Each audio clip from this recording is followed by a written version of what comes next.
if it's possible to add the digital creator label to your Facebook profile. Let's find out. Please note that the availability of this feature may vary for different users.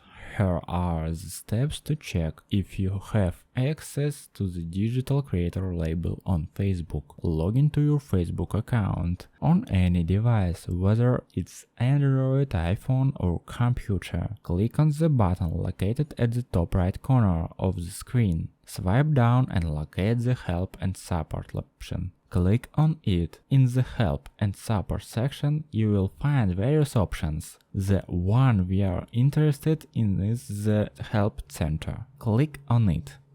In the Help Center, you will see a search bar. Type in Digital Creator or Digital Space Creator and hit Enter. Look for the section related to the Digital Creator profile. Click on it.